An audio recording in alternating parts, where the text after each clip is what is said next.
Mesdames et messieurs, très chers téléspectateurs, bonsoir et bienvenue à ce nouveau numéro de votre émission. Nouveau numéro, je reçois pour vous l'homme des dieux et qui a toujours marqué sa présence sur notre plateau. Vous avez l'habitude de le voir depuis un certain temps sur notre plateau. Nous sommes en train de parler sur la parole des dieux, rien que la parole des dieux, et nous nous basons sur la Bible qui est le livre par excellence du croyant.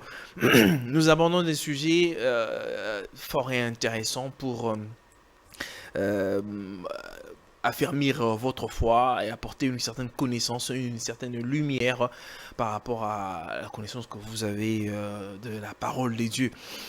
Voilà, alors mon invité de ce soir, c'est l'homme des dieux, Yvan Ilonga, qui nous revient sur ce plateau pour parler d'un sujet intéressant, le temps des nations. C'est sur ce sujet que nous allons devoir parler dans les minutes qui nous est donné ce soir. Homme des dieux, bonsoir. Bonsoir. Vous allez bien? Oui, le Seigneur nous fait grâce.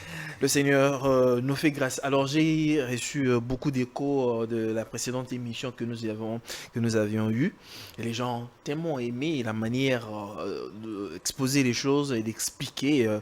En tout cas, les gens se sont vraiment retrouvés dans ces émissions-là. Merci beaucoup. Très bien, c'est comme je l'ai dit aujourd'hui, nous allons parler sur le temps des nations. Très bien annoncé. Alors, ma première question, pourquoi le temps des nations? Ok.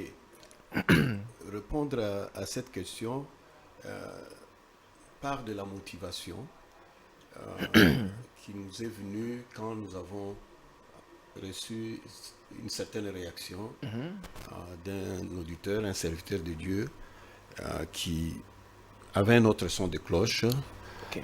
par rapport à ce que nous avons affirmé sur l'accomplissement de la promesse de Malachie 4 à travers un prophète que Dieu a envoyé à la fin du temps de l'Église des Nations pour préparer son épouse à l'enlèvement.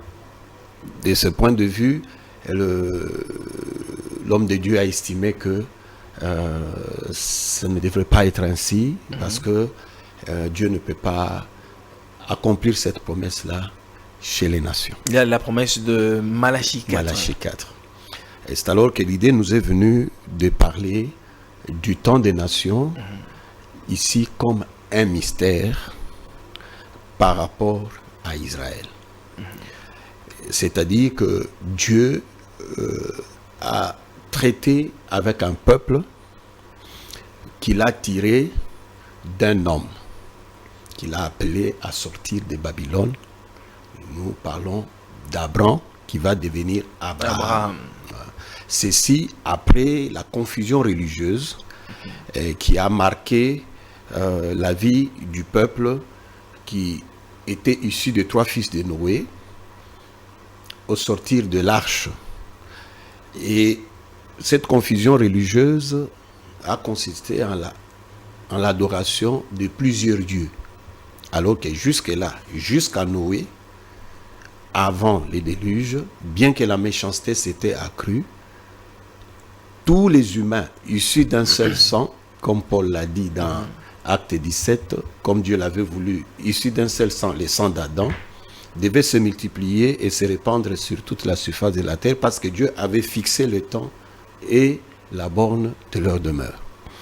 Et c'est comme ça que, dans la suite, on assiste donc à cette confusion religieuse qui va amener à ce que Dieu se choisisse un homme à partir duquel il va traiter pour ramener les gens au culte du seul vrai Dieu créateur. Mais il y a beaucoup de gens, sans pour autant vous interrompre, très cher homme des dieux, que les gens ont essayé un peu d'une certaine façon de vous contredire en disant que Malachie 4 ne s'agit pas pour les nations, mais c'est plutôt pour Israël. Oui, c'est pour Israël. C'est pourquoi je voudrais rappeler d'abord le fait que dans cette démarche divine, il a appelé un homme à qui il a dit, je vais faire de toi une grande nation, et en toi seront bénies une multitude de nations. Donc, en fait, à double titre, Abraham devait d'abord être père d'une grande nation, qui est issue de lui naturellement, en passant par Isaac, Jacob et les 12 patriarches. Nous avons Israël, mais aussi Dieu avait promis que Abraham deviendrait, par une semence qui serait nommée en Isaac, père d'une multitude de nations. Et c'est cet aspect-là qui ressort dans le mystère dont nous parlons dans le temps des nations. Mais avant d'en arriver là, remarquons que il a été dit que ce peuple serait étranger dans un pays duquel Dieu le sortirait après qu'il soit asservi. Donc, au cours d'une période de 400 ans. Et c'est alors qu'on a vu un peuple sortir des nations, un peuple que Dieu a mis à part et qui sera ainsi connu comme Israël. Quand ils arrivent en Égypte, c'est 70 personnes environ, c'est une famille. Mais quand ils sortent de l'Égypte, c'est un peuple qui va être appelé Ecclésia, assemblée au désert. Voilà comment on va parler de nommer d'Israël comme l'assemblée, le peuple de Dieu. Et c'est à ce peuple que les oracles de Dieu ont été donnés. C'est à eux qu'appartenait, comme l'apôtre Paul le dit, l'adoption, la gloire, les alliances, la loi, le culte, les promesses, et même les patriarches. Et c'est d'Israël qu'est issu le Christ, le Dieu béni éternellement. Donc nous voyons que Dieu avait séparé Israël des restes des nations qui étaient appelés donc à ce titre des païens, que adorant plusieurs dieux. Parce que ils ne faisaient pas part. Oui, Dieu les a séparés. Okay. Donc il a séparé Israël des autres. C'est comme ça que Dieu aura un peuple que Moïse, donc au sujet que Moïse dit dans Deutéronome 7:6, un peuple saint, tu es un peuple saint pour l'Éternel ton Dieu. L'Éternel ton Dieu t'a choisi pour que tu fasses un peuple qui lui appartienne entre tous les peuples qui sont sur la surface de la terre. Donc Israël était donc mis à part par rapport aux restes des nations. Et c'est ce qui fait que quand Dieu promet maintenant qu'il va accomplir l'autre phase, c'est-à-dire faire d'Abraham le père d'une multitude de nations, ou bénir la multitude des nations au travers d'Abraham, par le fils d'Abraham, cette fois-ci pas Isaac, mais le fils spirituel Christ. C'est comme ça que par Christ, Dieu va alors se choisir un peuple issu de toutes les nations, comme l'apôtre Pierre le dira, rapporté par Jacques, qu'il a jeté un regard vers les nations pour se choisir un peuple qui porte son nom. Je voulais que vous puissiez éclaircir un peu sur ce sujet, parce que vous avez parlé de peuple, le peuple qui était sorti, vous avez commencé vous avez très bien expliqué comment est-ce que le peuple est sorti de l'Égypte, qui est appelé Église d'une certaine façon. C'est Israël. Le peuple naturel. Le peuple naturel. Et le peuple auquel Dieu traitait. Et oui, jusque-là. Les nations n'avaient pas part et Dieu ne traitait pas avec eux. Exactement. C'est pourquoi l'apôtre Paul dira un peu plus loin que les païens n'avaient pas droit de citer. C'est sans eux que la Bible parle des gentils. Les gentils. Okay. C'est-à-dire les nations, tous ceux qui n'étaient pas naturellement nés de la descendance d'Abraham faisaient partie des nations. Donc il fallait sortir de cette descendance qui passait par Isaac, Jacob, les 12 patriarches. Donc ils n'avaient pas part à la maison du Seigneur. Oui. Et à ce titre, naturellement, ils étaient considérés comme peuple de Dieu, comme la nation sainte. C'est cette nation qui avait le vrai culte. C'est de cette nation qu'est venu le Christ. C'est elle qui avait les oracles de Dieu. C'est elle qui avait les alliances, les promesses, ainsi de suite. J'en parle pourquoi? Parce que quand on en arrive, par exemple, à la promesse dont nous avons parlé, Malachie 4, on dit non, c'était seulement pour Israël. Non, il faut saisir, voir comment Dieu a évolué. Parce qu'il avait promis qu'il allait intégrer aussi les nations en Israël. Ceux qui n'avaient pas, comme là, Paul le dit dans... Testament. Oui, l'apôtre Paul dit par exemple dans Éphésiens chapitre 2 versets 11 à 12, c'est pourquoi vous, autrefois, païens dans la chair, appelés incirconcis, par ceux qu'on appelle circoncis, qui les sont en la chair par la main de l'homme, souvenez-vous que vous étiez en ces temps-là sans Christ, privés du droit de cité en Israël, étrangers aux alliances de la promesse, sans espérance et sans Dieu dans le monde. C'était là la situation de l'Église des Nations. Et l'apôtre Paul, au chapitre 3 d'Éphésiens, verset 6, il dit, ce mystère, c'est que les païens sont co-héritiers, forment un même corps et participent à la même promesse en Jésus-Christ par l'évangile.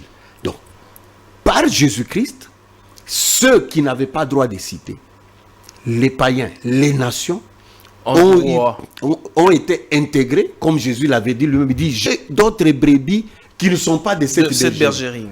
Il faut que j'aille les chercher aussi. Et c'est comme ça que, par le Saint-Esprit, par Christ, ils sont entrés dans la bergerie. Ils ont eu droit de cité en Israël. Ils ont eu accès au même Dieu et sont devenus participants aux mêmes promesses. C'est ça l'aspect mystère que nous devons ressortir dans ce que nous allons voir ici dans les temps des nations, puisque nous allons voir que Dieu va alors traiter avec l'Église dite des nations. Parce qu'à partir de la Pentecôte, le temps va changer. Si jusque-là, Dieu a traité avec Israël comme nation, mais maintenant Dieu va traiter avec l'Église comme l'ensemble des individus qui ont été baptisés chacun du Saint-Esprit pour former un même corps. Ce sont des gens qui viennent de plusieurs nations. Ils viennent d'Israël, des Juifs, des 12 tribus d'Israël, mais ils viennent, comme les Paul, les Pierre et les autres, mais aussi ils viennent de toutes les nations. Et là, Dieu traite maintenant à titre individuel. À titre individuel. Voilà comment nous entrons dans une autre ère.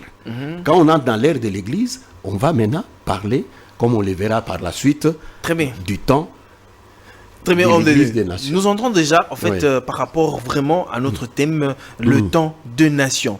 Je voudrais vous poser deux questions avant de pouvoir répondre à la deuxième question ici, par rapport à de quoi s'agit-il réellement du temps de nation. Mais avant de pouvoir répondre à cette question, je voulais que vous puissiez en tout cas nous éclaircir les téléspectateurs qui suivent. Quand on parle de Israël, qui est un peuple des dieux, parce que Dieu a traité avec Israël comme peuple. Et les nations, c'est de manière individuelle. Voilà. Maintenant, si Israël qui sera sauvé, il sera sauvé dans l'ensemble, c'est tout le peuple d'Israël qui sera sauvé, ou bien il y a des individus qui ne seront pas aussi sauvés dans Israël. Je voudrais que vous puissiez un peu éclairer. C'est une question que beaucoup se posent un peu sur... L'apôtre Paul dans Romains 11, si vous partez à partir du chapitre 9, du chapitre 10 et chapitre 11, montre clairement que ils sont naturellement un peuple élu de par leurs ancêtres, les patriarches. C'est-à-dire, c'est parce qu'ils sont nés d'Abraham, en passant par Isaac et Jacob, Israël donc, qu'ils sont élus. Mais l'apôtre Paul précise que le dessein de Dieu est un dessein d'élection. C'est ainsi que tous ceux qui sont nés naturellement ou selon la chair d'Abraham ou d'Israël ne sont pas nécessairement Israël, ne sont pas nécessairement dans l'élection. C'est-à-dire que aussi pour le peuple d'Israël. C'est-à-dire qu'ils devaient eux aussi passer par la foi. Dans le Messie, le Christ. Parce que c'est par le Christ que les nations qui n'étaient pas naturellement descendants d'Abraham vont devenir enfants d'Abraham. C'est comme ça que l'apôtre Paul reconnaissait que ce sont ceux qui ont la foi qu'avait Abraham qui sont réellement appelés fils d'Abraham ou fils de Dieu.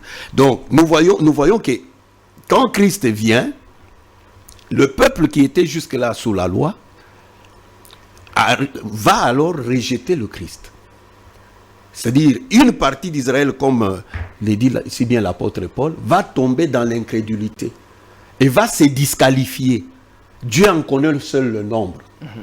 Ceci pour permettre à ce que par l'évangile, une multitude de nations puissent entrer en Christ. Disons peut-être la même méthode qui est appliquée pour le peuple d'Israël, c'est la même méthode qui est aussi appliquée pour les nations par rapport Et ils ont droit au salut de par l'élection, de par leur Père. C'est pourquoi l'apôtre Paul dit après que Dieu aura terminé d'appeler la totalité des païens, selon Romains 11, 25, il dit ce n'est pas, il dit car je ne veux pas, frères, que vous soyez ignorants au sujet de ces mystères, afin que vous ne vous regardiez point comme sages. C'est qu'une partie d'Israël est tombée dans l'endurcissement, afin, jusqu'à ce que la totalité des païens soit entrée.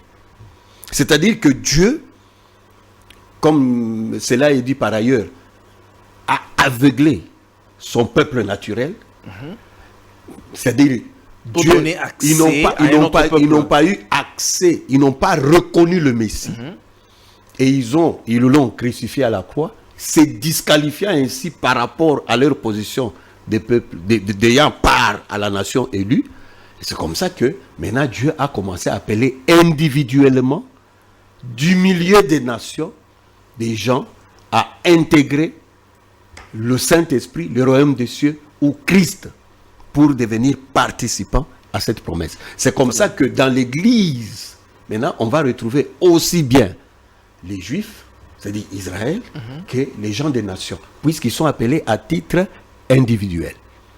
Et ceci nous donne donc les deux contextes dont je parlais. C'est-à-dire, on a deux peuples, et comme nous le dirons un peu plus loin, et nous aurons aussi deux temps qu'il faut considérer. Le temps où Dieu traite avec Israël et le temps où Dieu traite avec l'Église des nations. Dieu ne traite jamais avec les deux en même temps.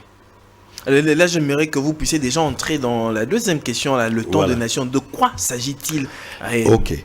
Remarquez que quand Dieu les a fait sortir, comme je le disais précédemment, ils sont devenus un grand peuple, comme Dieu l'avait dit à Abraham, dans un pays qui n'était point à eux, puisqu'ils s'y sont multipliés. Nous parlons de l'Égypte.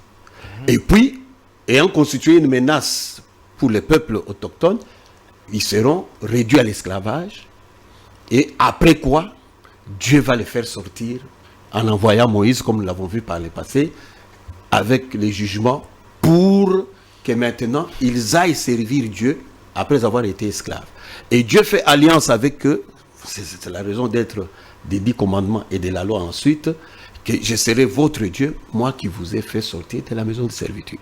Donc ils s'appartiennent donc à ces dieux-là, mais un peu plus loin, ils vont demander, une fois entrés dans le pays de la promesse, un roi.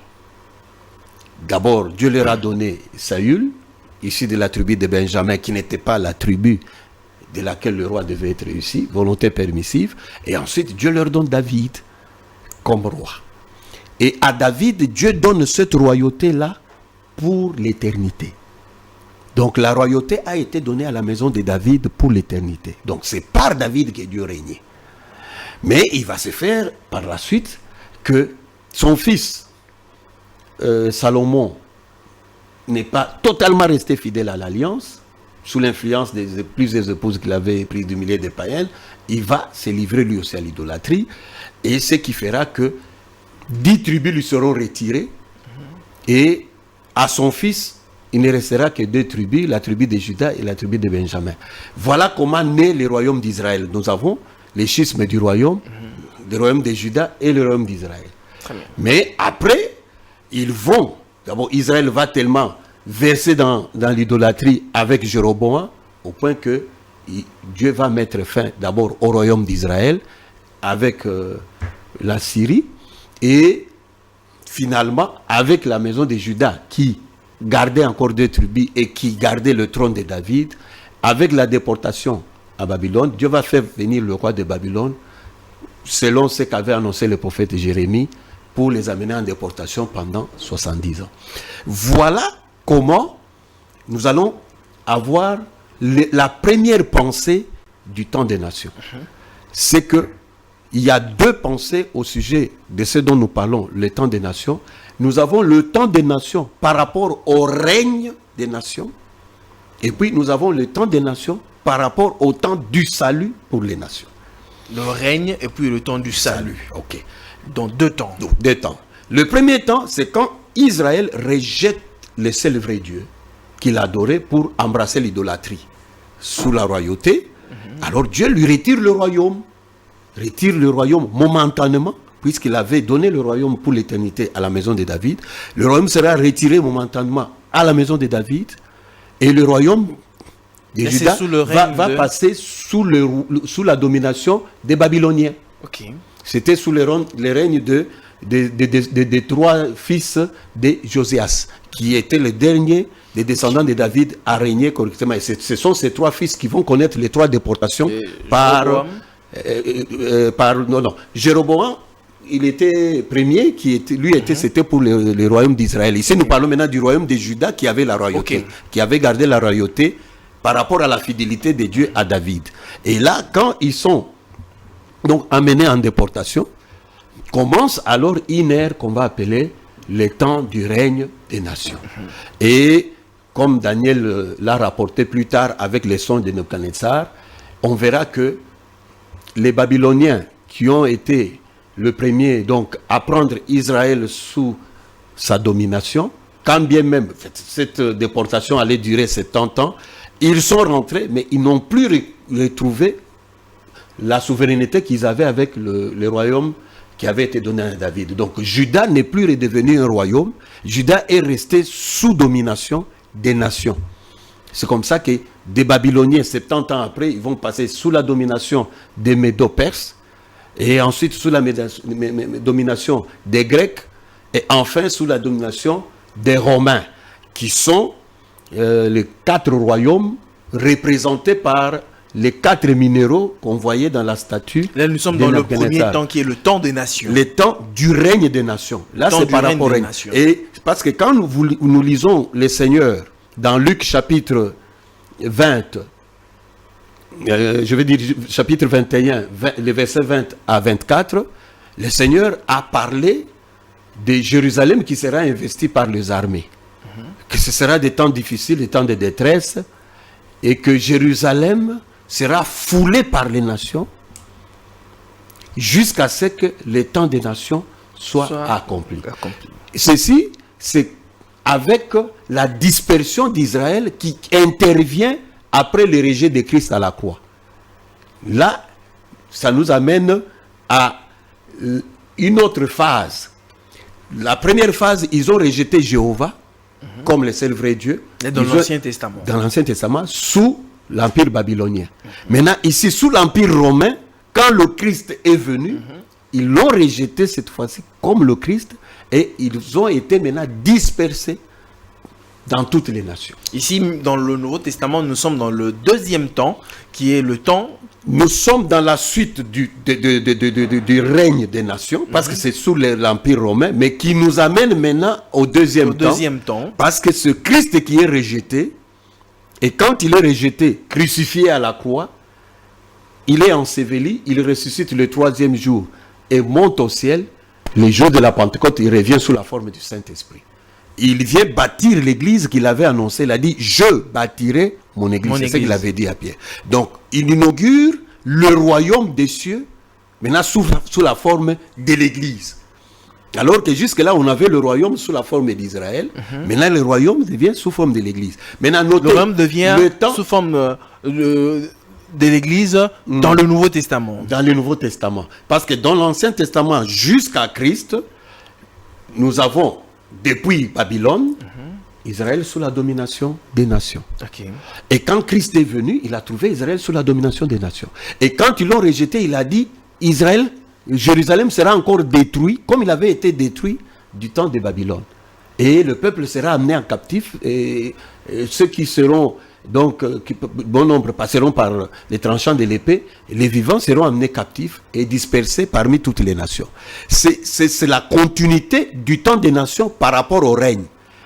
Mais avec l'Église, nous intégrons un autre concept du temps des nations, parce que là, il s'agira maintenant de l'Église des nations. Nous savons que avec l'apôtre Paul, ils ont rejeté l'évangile, et c'est comme ça que l'apôtre Paul a dit, c'est à vous premièrement que l'évangile devait être annoncé.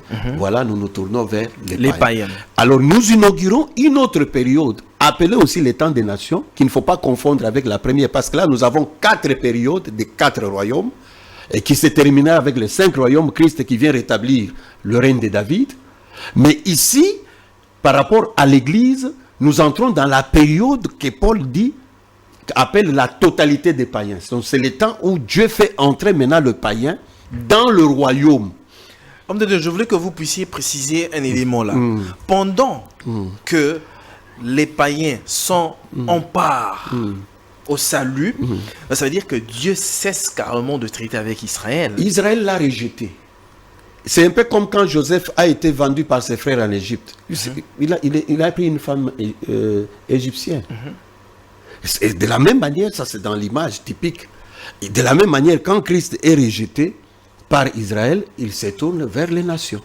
Ceci pour accomplir la deuxième phase de la bénédiction d'Abraham, parce qu'il devait faire d'Abraham une grande nation, mais aussi le père d'une multitude de nations.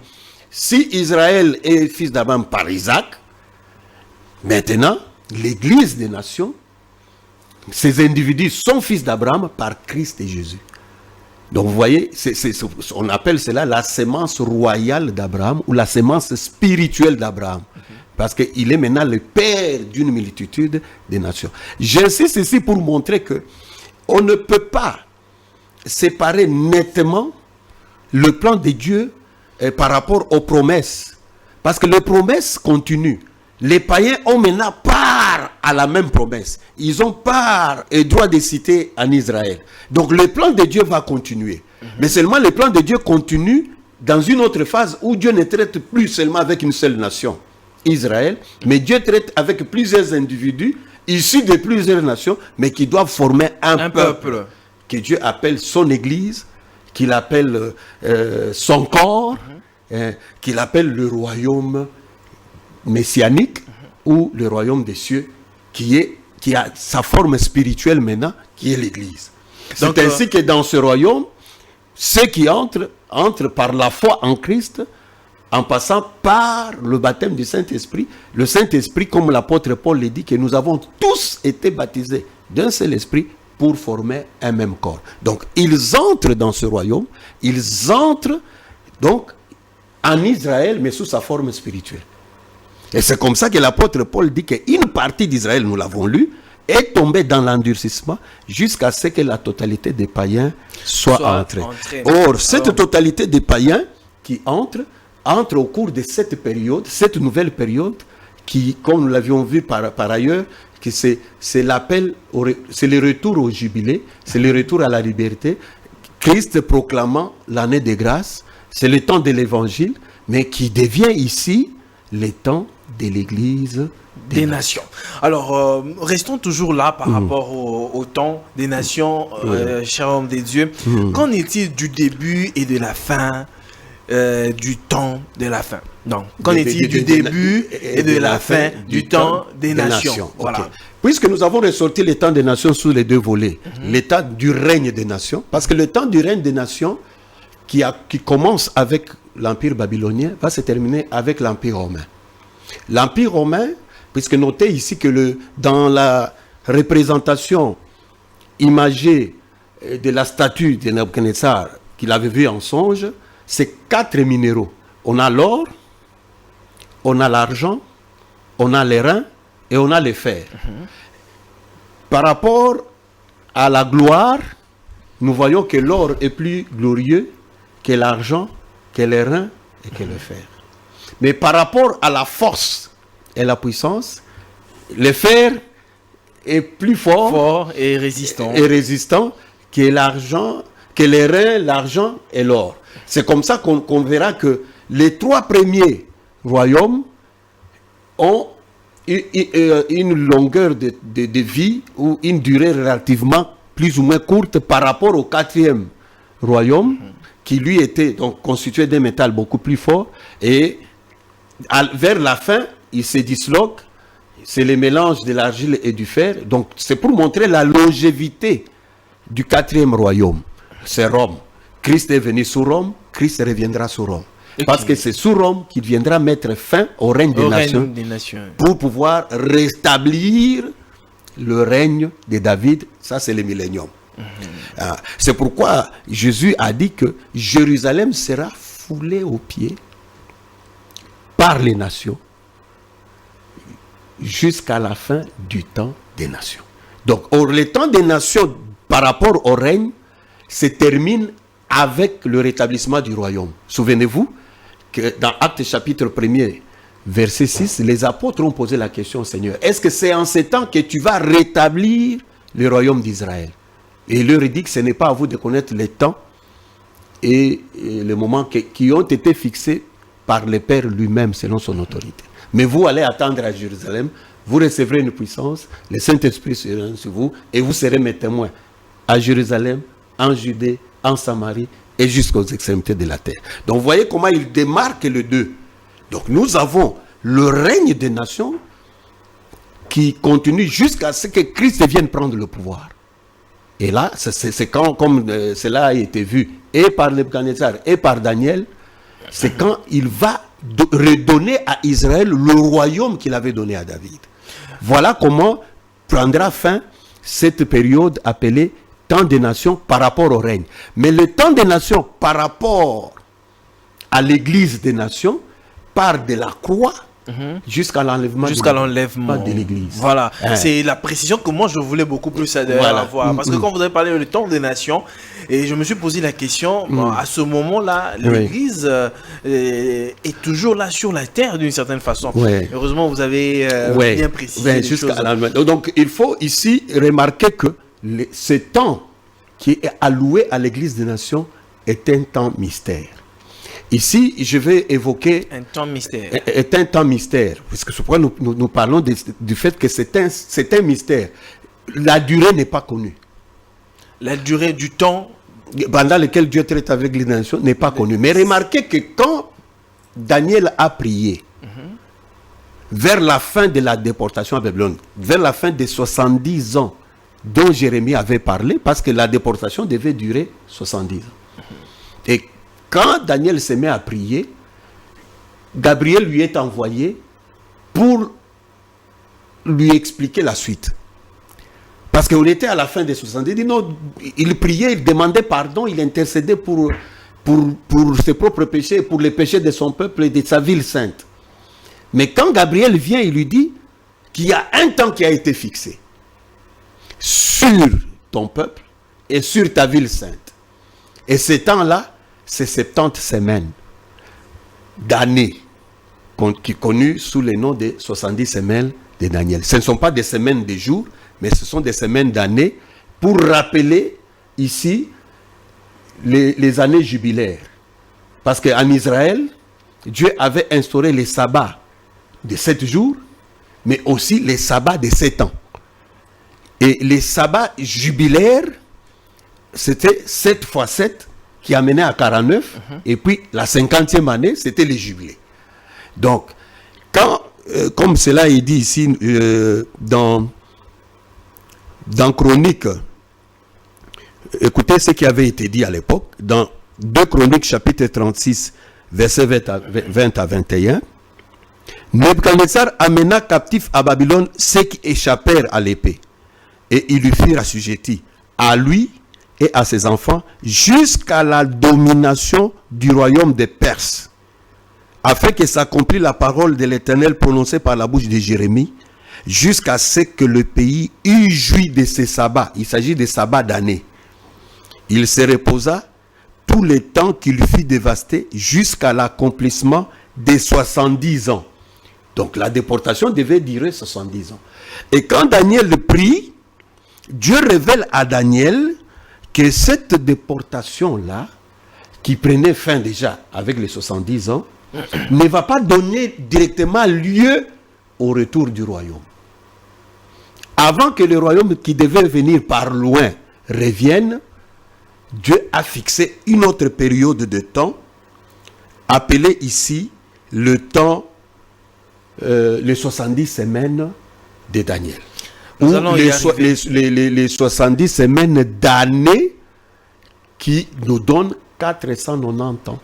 490 ans. Pour que Dieu puisse rétablir le royaume. Oui, tu voulais poser la question? Non, continuez par là et puis Ok. je vous... Là, nous sommes dans Daniel chapitre 9. Je vais lire à partir du verset 21 jusqu'au verset 27. Il est dit ceci au verset 24. Sois attentif à la parole et comprends la vision. 70 semaines ont été fixées sur ton peuple et sur ta ville sainte pour faire 6 choses. Faire cesser les transgressions, mettre fin au péché, pour expier l'iniquité, amener la justice éternelle, le règne éternel, pour sceller ou pour accomplir la vision et les prophètes, et pour oindre les saints des saints. Donc, or, ces 70 semaines annoncées, Gabriel lui-même en donne la répartition.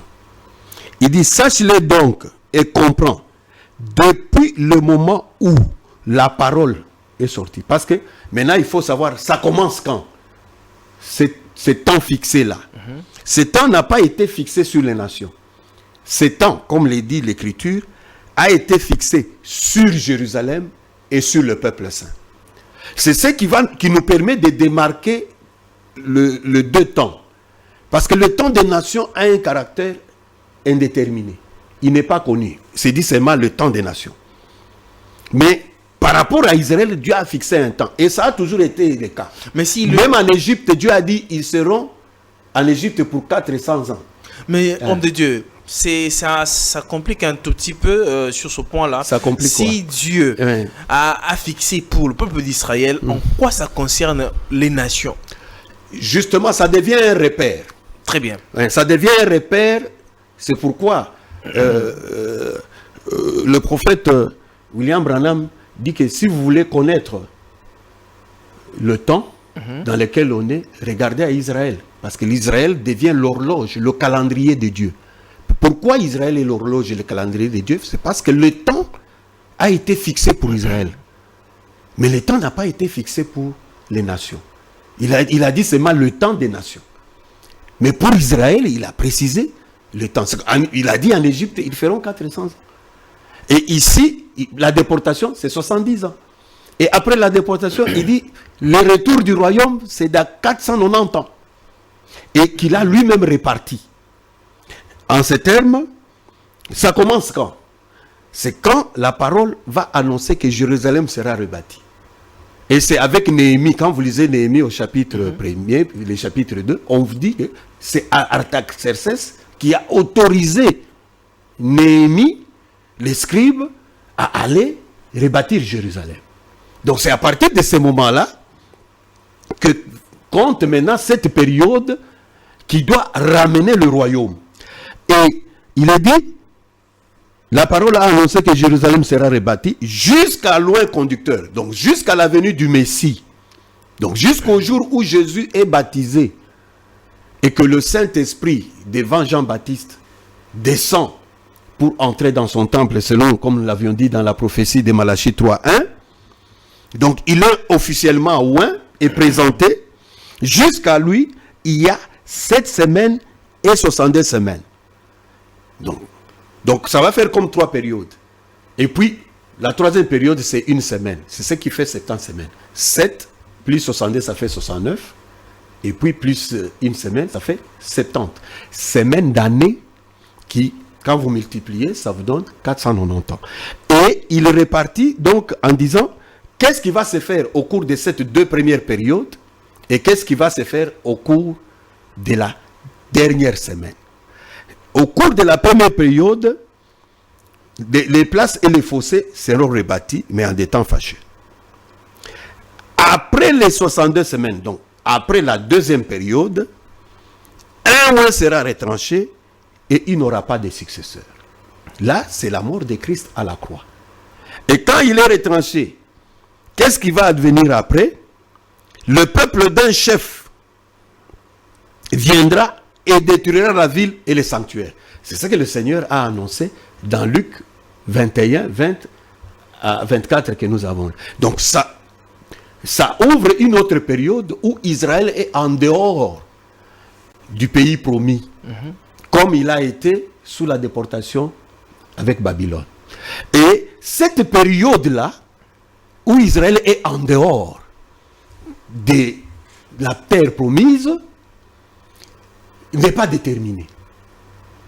Et c'est cette période-là qu'on appellera les temps des nations, dans la suite de la première compréhension. Dans le temps des nations qui n'est pas aussi déterminé. Déterminé.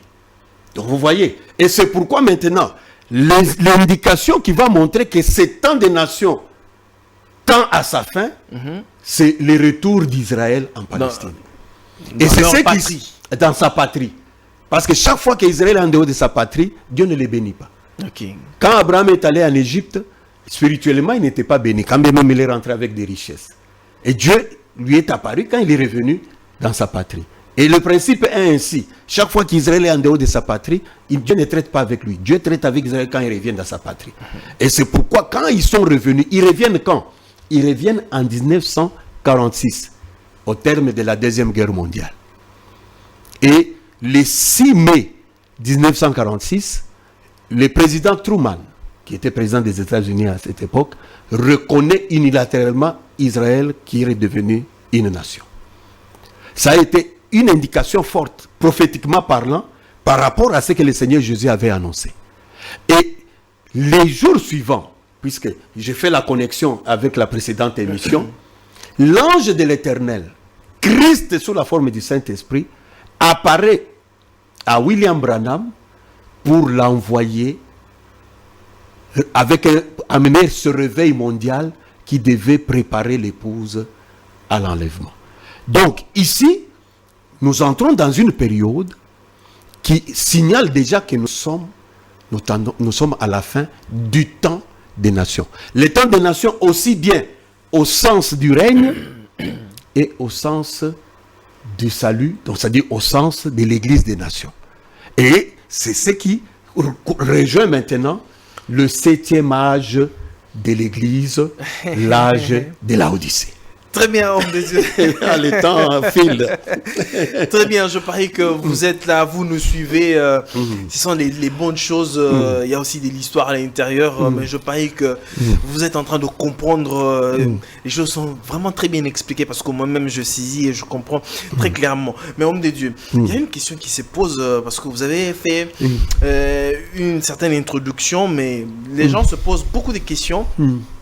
Et les avis sont aussi partagés.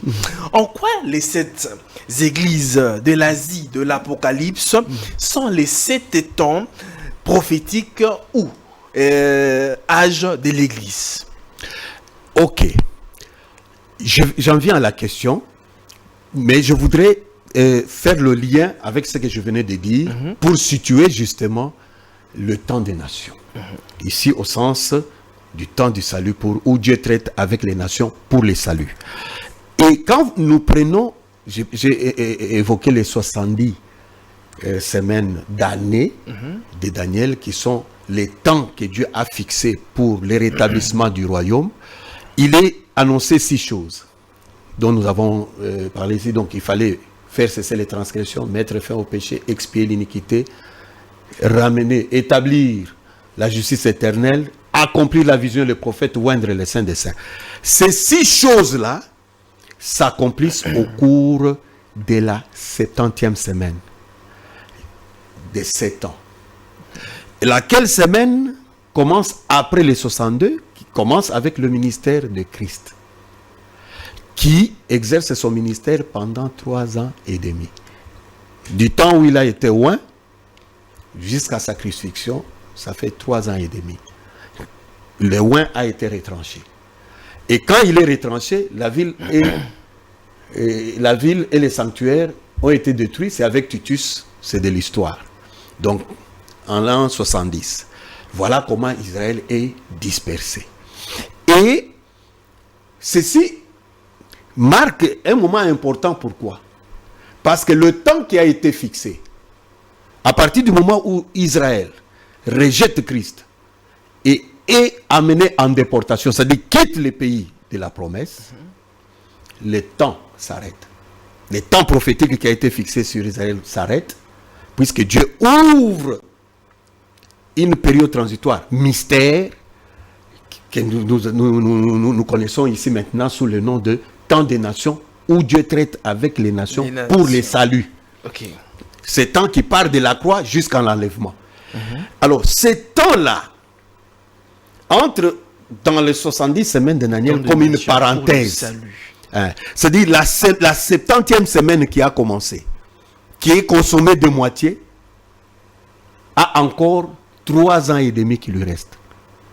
Que Daniel exprime ici au chapitre 7, le verset 25. Il dit, il prononcera des paroles contre le Très-Haut.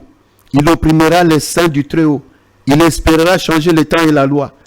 Et les saints seront livrés entre ses mains pendant un temps, des temps et la moitié d'un temps. Un temps, des temps et la moitié d'un temps. Dans le langage biblique, quand vous prenez Daniel chapitre 4, vous verrez que le roi Nabuchodonosor avait été humilié par Dieu à cause de son orgueil pendant 7 temps. Donc un temps, c'est une année.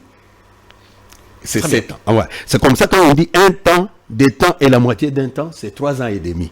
Et c'est ce qui est confirmé dans Apocalypse chapitre 11, les versets 2 à 3.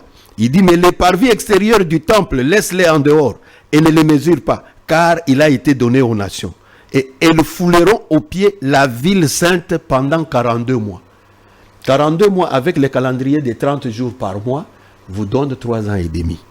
Je donnerai à mes 2 témoins le pouvoir de prophétiser revêtus de sacs pendant 1260 jours. Vous divisez 1260 jours par temps, vous avez 3 ans et demi. Donc, nous avons la dernière période là, du règne des nations qui reste. Mais qui va prendre effet avec la fin du temps du salut pour les nations.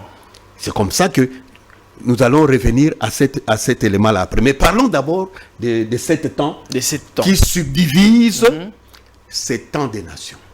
Les 7 temps qui subdivisent les temps des nations pour les saluts, c'est ce qui est appelé ici les 7 âges de l'Église. Les 7 âges de l'Église. Ou les 7 temps prophétiques de l'Église des nations. Ils trouvent leur source, ces 7 temps, dans les livres de la Révélation ou de l'Apocalypse. Puisque quand Christ se révèle à Jean, Jean le voit comme le Fils de Dieu en train de marcher au milieu de 7 chandeliers d'or. Lui-même dit que le mystère des choses qu'il a vues, le mystère de 7 étoiles qu'il avait dans sa main et le mystère des 7 chandeliers, les 7 étoiles sont les 7 messagers et les 7 chandeliers sont les 7 églises. Or, ces 7 églises sont nommées dans Apocalypse comme des églises locales qui existaient. En Asie, mais... en Asie mineure. Et nous avons notamment Éphèse, Smyrne, Pergame, Thyatire, Sardes, Philadelphie et Laodicée. Pris de ce point de vue-là, ce ne sont que des églises locales. Mais prophétiquement, ces églises locales-là revêtaient des caractéristiques spirituelles qui allaient marquer la marche de l'église au cours du temps, appelé les temps des nations. Et c'est pourquoi? Parce que Christ allait se révéler. Depuis la Pentecôte, Christ est revenu sous la forme du Saint-Esprit dans son église pour se révéler dans son église. Il se révèle dans son église par la parole au cours de 7 temps. De 7 temps. Qui composent les temps de cette église. Donc ces 7 églises sont des représentations spirituelles de l'église au sens de l'église corps dans les 7 âges de l'église. Comment l'église va se comporter et comment Christ va se révéler à elle. Et voilà, c'est ce qui ressort avec les 7 lettres qui sont adressées à chacune de ces églises, écrites à l'ange de... Mais il y a aussi ce problème-là, cher homme de Dieu, les gens se posent beaucoup de questions parce que vous avez bien dit, ce sont les lettres adressées aux 7 églises. Oui. Comment on en arrive aux 7 âges de l'église? Parce que quand on lit la Bible ne mentionne pas les 7 âges de l'église d'une certaine façon. Je voudrais que vous puissiez apporter... Parce qu'il est question ici de la révélation de Jésus-Christ dans son église. C'est ça le sens prophétique même du livre qui porte le nom de la révélation de Jésus-Christ. La révélation de Jésus-Christ où? Dans son église. Cette église-là n'est pas une église locale. Cette église, effectivement, géographiquement parlant, était localement située. Mais, au sens prophétique, ces églises-là représentaient ce que l'église, dans son ensemble, l'église de Jésus-Christ, dans laquelle il vient se révéler au cours du temps dit des nations pour les saluts, dans ces 7 temps, il allait marcher avec l'église des nations comme il a marché avec Israël dans l'Ancien Testament. Parce que la réalité de la marche de Dieu avec son peuple, c'est laquelle? Dieu commence comme quand Israël est sorti de l'Égypte, mais les peuples finissent par s'éloigner de la parole. Et chaque fois que le peuple s'est éloigné de la parole de Dieu, Dieu a envoyé sa parole pour le ramener à la parole. Et c'est ce qui fait que la parole a été adressée à 7 messagers pour révéler Jésus-Christ afin de ramener le peuple à Jésus-Christ et que en ce peuple-là, Christ, le Saint-Esprit, soit manifesté. Et c'est comme ça que Paul, par exemple, quand vous lisez dans Galates au chapitre 1er, les versets 14 et 15, il rappelle son passé des persécutés de l'Église. Mais il dit, mais quand il plut à celui qui m'avait mis à part, dès le sein de ma mère, de révéler en moi, Paul, son fils, afin que je l'annonçasse aux païens, je n'ai consulté ni la chair ni le sang. C'est Christ qui était révélé au travers de Paul, comme le premier messager pour l'âge d'Éphèse. C'est Christ qui a été révélé dans Smyrne au travers d'Irénée comme messager de cet âge. C'est Christ qui a été révélé au travers de Martin comme messager de l'âge de Pergame. C'est Christ qui a été révélé au travers de Colomban comme messager de l'âge de Thyatire. C'est Christ qui a été révélé en Martin Luther comme messager pour l'âge de Sardes. Et c'est Christ qui a été révélé comme fils de Dieu au travers de Wesley pour l'âge de Philadelphie. Et pour le dernier âge de l'Église, qui est l'âge de l'Odyssée, qui marque la fin de ces temps des nations, Christ a été révélé au travers de Malachie 4 en la personne de William Branham. C'est la parole de Dieu qui a été révélée, qui devait juger le peuple par rapport au fait qu'il s'est éloigné de la parole. Donc, nous avons le reproche. Mais la parole a aussi, quand vous lisez chacune de ces lettres, Christ fait aussi l'éloge de l'église de son âge. Et Christ annonce aussi la récompense de celui qui va vaincre. Parce que dans les âges de l'église, nous avons des esprits qui s'affrontent. Comme avait dit l'apôtre Jean, que l'esprit, il dit ne faites pas foi à tous les esprits, car l'esprit de l'antéchrist agit déjà. Donc, dans l'église de Jésus-Christ, on a retrouvé 2 réalités au cours des temps des nations. D'une part, le diable qui voulait s'infiltrer, exactement comme il a fait avec Israël, jusqu'à ce qu'il prenne le pouvoir avec les temps des nations, comme nous avons vu les reines des nations. Mais dans l'église, on a vu aussi l'antéchrist petit à petit. Arrivé au 4e âge de l'église, on a eu l'église romaine qui a pris pratiquement les dessus sur l'église. Et à partir de Luther, Christ a commencé à ramener petit à petit la vérité. On a eu la justification avec Luther, la sanctification avec Wesley, le retour au baptême du Saint-Esprit avec le pentecôtiste, et enfin le retour de la parole elle-même avec le messager qui a été promis dans Malachie 4. Homme de Dieu, je sais qu'on nous a déjà signalé au niveau de la régie qu'on doit déjà chuter. Oui. D'ailleurs, nos minutes sont déjà finies. Voilà. Mais il y a un problème qui se pose par rapport aux animateurs. Comment on est arrivé à nommer ces animateurs-là? Et puis, les animateurs de ces âges-là, tel que vous l'avez dit, on remarque que les messagers et les animateurs des âges ont été nommés après, quand ils sont déjà partis, au fait. Ouais, okay. Pourquoi ce décalage-là? Nous avons souligné ici le mystère. qui caractérisent les temps des nations. Et le Seigneur dans l'Apocalypse a dit à Jean, lui parlant du mystère des 7 étoiles et des 7 chandeliers. Les 7 étoiles sont les 7 messagers, les 7 chandeliers sont les 7 églises. Mais qui est en train de s'exprimer par les 7 étoiles? Qui est en train de marcher au milieu de 7 chandeliers? C'est le Fils de Dieu. C'est Christ. C'est Christ. C'est Christ qui se révèle dans son église. Et il se révèle comment? Par la parole qu'il adresse à son église. Du reste, il avait dit que quand viendra l'Esprit de vérité, que le Père enverra en mon nom, il vous rappellera tout ce que je vous ai dit, et il vous conduira dans toute la vérité, et il vous annoncera même les choses à venir. C'est Christ qui s'identifie dans la vie de ces gens-là. Mais comment on les a identifiés? C'est par l'Esprit de Dieu. Par l'Esprit de Dieu, oui. Mais on vous accuse aussi d'une certaine façon que vous avez copié Clarence Larkin dans son livre, et même la dénomination, la manière de nommer les dates, les noms, ainsi de suite. Non, le problème n'est pas là. C'est-à-dire tous les hommes de Dieu, tous les hommes de Dieu, chacun sonde les Écritures à la mesure de la révélation que Dieu lui donne. Mais cet homme de Dieu qui a parlé pour le 7e âge de l'Église, comme Paul pour les premiers âges de l'Église, a dit que l'évangile que je vous ai apporté n'est pas de l'homme. Je ne l'ai ni appris d'un homme, ni reçu d'un homme, mais c'est par une révélation du Seigneur Jésus-Christ. Ici, l'élément qu'il faut ressortir ici, c'est que nous avons la prophétie et l'histoire. C'est-à-dire, qu'est-ce que Dieu avait annoncé de voir arriver? Et l'histoire nous dit maintenant ce qui est arrivé.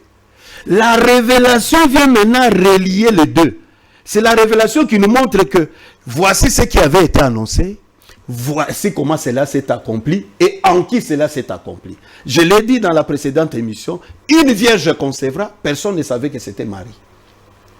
Mais quand la vierge a conçu, on pouvait maintenant voir, c'est l'accomplissement de la... Maintenant, le modèle que Dieu a donné pour ces 7 temps, je termine par là, c'est l'apôtre Paul. Parce que c'est à lui que Dieu a donné la complète révélation pour les temps des nations. Et lui-même l'a dit que je vous ai annoncé tous les conseils de Dieu. Il a dit qu'il a posé le fondement comme messager architecte. Donc tout ce qui allait venir après Paul devait avoir ce modèle-là de Paul. Le modèle de fidélité à la parole, le modèle de l'abandon au Saint-Esprit pour que le Saint-Esprit manifeste la parole, le modèle du sceau de l'apostolat, c'est-à-dire les fruits de la parole qu'il avait apportée. Et c'est comme ça qu'il a dit que je vous ai fiancé à Christ comme une vierge pure. Et dans tous les âges, ça a été le cas. Vous prenez Luther, vous prenez Wesley. Dieu a eu un peuple en qui la parole, par le Saint-Esprit, s'est identifiée. On l'a vu avec les pentecôtistes au début. On a vu le Saint-Esprit ramener le don du Saint-Esprit dans l'église et manifester cette vérité-là dans des croyants. Et à la fin, Dieu devait ramener la vérité que Paul avait apportée pour que celle-ci soit manifestée dans l'église, rassemblée complètement dans le corps, comme cela a été dit, afin que Christ dise qu'il va se présenter une épouse sans tache, ni ride, ni redescendable. Et c'est cette épouse que le Saint-Esprit va faire quitter de la terre après l'avoir transmuté et ressuscité ceux qui sont endormis.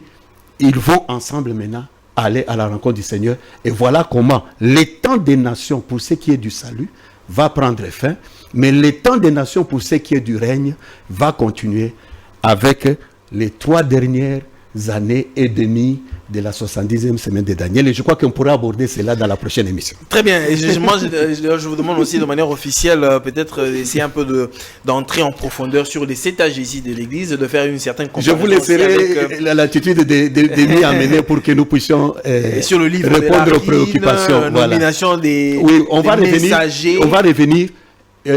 Souvent, on accuse Frère Branham d'avoir plagié. Je termine avec voilà. Ça. Je vais amener ici Frère Branham citant les sources. Vous savez, nous avons été à l'université. Et quand nous produisons un travail scientifique, nous avons l'obligation de citer nos sources. Et Frère Branham citait toutes les sources qu'il avait lues. Et à la fin, il disait, après avoir lu toutes ces sources-là, je ne suis pas d'accord avec lui sur ça, parce que ce que maintenant Dieu m'a donné, c'est des marques de ce que celui-là a dit. Nous y reviendrons. Très bien, merci beaucoup, homme de Dieu. Merci beaucoup. Mesdames et messieurs, c'en est fini pour ce soir. C'était un honneur pour moi de vous présenter cette émission et d'aborder ce sujet aussi fort et intéressant. Et je parie que vos âmes ont été bénies. Je vous retrouve très prochainement, mais toutefois, une manière pour nous, pour vous de nous soutenir, c'est de vous abonner massivement sur notre chaîne et aussi de liker. On se retrouve très prochainement. Que la paix soit avec vous et que Dieu vous bénisse. Au revoir.